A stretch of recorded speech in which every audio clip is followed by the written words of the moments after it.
Masih dari Kementerian Keuangan, pemirsa, dilaporkan realisasi penerimaan pajak sepanjang 2025 hanya sebesar 87,6% dari target APBN 2025.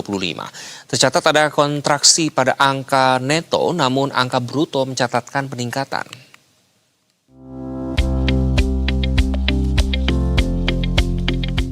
Kementerian Keuangan mencatat realisasi penerimaan pajak sepanjang 2025 hanya sebesar 1.917,6 triliun rupiah atau 87,6% dari target APBN 2025 yang sebesar 2.189,3 triliun rupiah.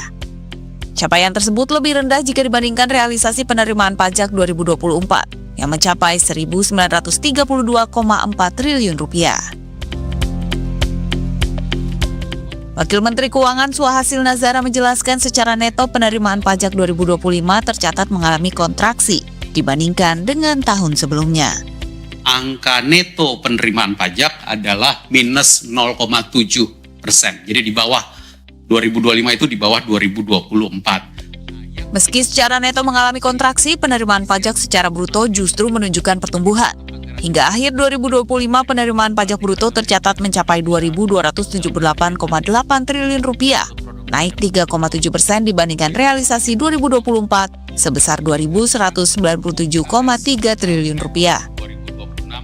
Menurut Suhasil, tekanan terbesar terjadi pada semester pertama 2025 seiring dengan pelemahan harga komoditas global, peningkatan restitusi akibat relaksasi pajak, serta kebijakan fiskal ekspansif untuk menjaga daya beli dan kelangsungan usaha masyarakat.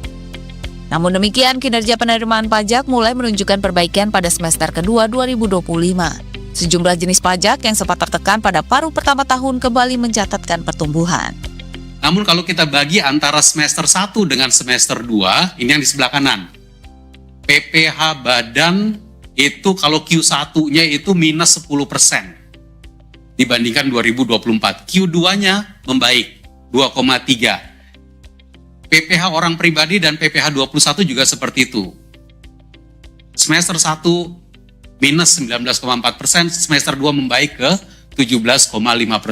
PPh final, PPh 22, PPh 26 juga seperti itu. Semester 1 tekanannya itu cukup tinggi, tapi ada perbaikan di semester 2. PPN, PPNBM juga ada perbaikan di semester 2. Berdasarkan jenis pajak, realisasi pajak penghasilan atau PPh badan hingga akhir 2025 tercatat sebesar 321,4 triliun rupiah.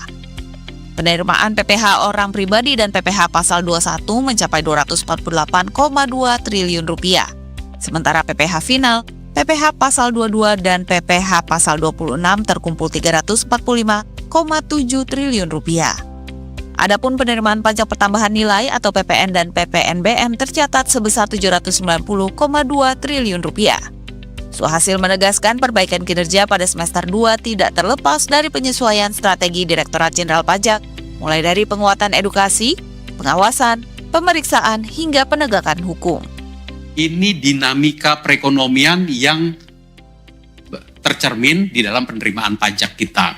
Nah, karena itu inline dengan tadi Pak Menteri menguraikan tabel mengenai sektor keuangan, inflow, SBN, SRBI, dan juga saham. Di Q4 itu membaik. Kita juga berharap, dan itu inline, dia sejajar dengan di dalam penerimaan pajak kita di Q3 dan Q4-nya membaik. Ini menjadi modal kita masuk ke 2026, perbaikan dari kondisi ekonomi.